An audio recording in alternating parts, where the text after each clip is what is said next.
முக்கிய செய்தி, சட்டமன்ற உறுப்பினர் நிதியை தொகுதிக்காக சட்டமன்ற உறுப்பினர்களே செலவு செய்யலாம் என்று அமைச்சர் துரைமுருகன் சட்டப்பேரவையில் தெரிவித்திருக்கிறார். முதலமைச்சர் மு.க.ஸ்டாலின் ஒப்புதல் வழங்கியுள்ளதாகவும் சட்டப்பேரவையில் அமைச்சர் துரைமுருகன் தகவல் தெரிவித்திருக்கிறார். சட்டமன்ற உறுப்பினர்கள் தொகுதி மேம்பாட்டு நிதியாக 3 கோடி ரூபாய் வழங்கப்படுவதாகவும் அவை முன்னவர் அமைச்சர் துரைமுருகன் தெரிவித்திருக்கிறார். முக்கிய செய்தியாக பார்த்துக் கொண்டிருக்கிறோம். சட்டமன்ற உறுப்பினர் நிதியை தொகுதிக்காக சட்டமன்ற உறுப்பினர்களே செலவு செய்யலாம் என்று அமைச்சர் துரைமுருகன் சட்டப்பேரவையில் தெரிவித்திருக்கிறார். முக்கிய செய்தியாக பார்த்துக் கொண்டிருக்கிறோம். முதலமைச்சர் மு.க.ஸ்டாலின் ஒப்புதல் வழங்கியுள்ளதால் சட்டப்பேரவையில் அமைச்சர் துரைமுருகன் இந்த தகவலை தெரிவித்திருக்கிறார்.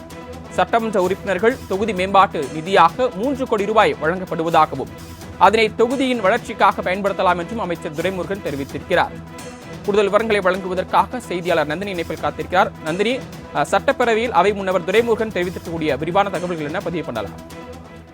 வணக்கம். சட்டமன்ற உறுப்பினர் தொகுதி மேம்பாட்டு நிதியான 3 கோடியையும் சட்டமன்ற உறுப்பினர் பயன்படுத்த அனுமதி வழங்கப்பட்டுள்ளதாக அமைச்சர் துரைமுருகன் தெரிவித்திருக்கிறார். தமிழ்நாட்டில் மொத்தம் 234 சட்டமன்ற தொகுதிகள் இருக்கின்றன. தமிழக சட்டமன்ற உறுப்பினர் தொகுதி மேம்பாட்டிற்கு ஒவ்வொரு வருடமும் 3 கோடி ரூபாய் ஒதுக்கீடு செய்து தமிழ்நாடு அரசு வழங்கி வருகிறது.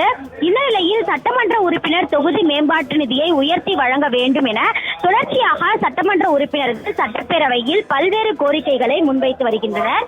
இந்த நிலையில்தான் சட்டப்பேரவையில் உரையாற்றிய நீர்வளத்துறை அமைச்சர் துரைமுருகன் சட்டமன்ற உறுப்பினர்கள் தொகுதி மேம்பாட்டு நிதியாக 3 கோடி வழங்கப்படுவதாகவும் அதில் 2 கோடி நிதி சட்டமன்ற உறுப்பினர்களும் 1 கோடி நிதியை அனுமதி பெற்று பயன்படுத்த வேண்டிய நிலை உள்ளதாகவும் இது குறித்து முதலமைச்சரின் கவனத்திற்கு கொண்டு செல்லப்பட்டதாகவும் கூறினார். சட்டமன்ற உறுப்பினர்களின் கோரிக்கையை ஏற்று சட்டமன்ற உறுப்பினர் தொகுதிக்காக வழங்கப்படும் 3 கோடி நிதியை சட்டமன்ற உறுப்பினர்களை பயன்படுத்திக் கொள்ள முதலமைச்சர் அனுமதி வழங்கியுள்ளதாகவும் அவர் தெரிவித்தார். மேலும் சட்டமன்ற உறுப்பினர்கள் மருத்துவ செலவிற்கான பணத்தை வழங்குவது குறித்து ஆய்வு செய்து தெரிவிப்பதாக முதலமைச்சர் கூறியுள்ளதாகவும் அதேபோல சட்டமன்ற உறுப்பினர்கள் திட்டம் செயல்படுத்துவதற்கான ஜிஎஸ்டியையும் நீக்குவதற்கு முதலமைச்சர் ஒப்புக்கொண்டுள்ளார் என்றும் அமைச்சர் துரைமுருகன் தெரிவித்துள்ளது குறிப்பிடத்தக்கது. சட்டமன்ற தொகுதி மேம்பாட்டு நிதிக்காக வழங்கப்படும் அந்த 3 கோடி ரூபாயும் சட்டமன்ற உறுப்பினர்களே பயன்படுத்தலாம் என்று அவை முன்னவரும் அமைச்சருமான துரைமுருகன் முதலமைச்சர் மு.க.ஸ்டாலின் உத்தரவுப்படி தெரிவித்திருக்கிறார். இது குறித்த விரிவான விவரங்களை வழங்கியமைக்கு நன்றி நந்தினி.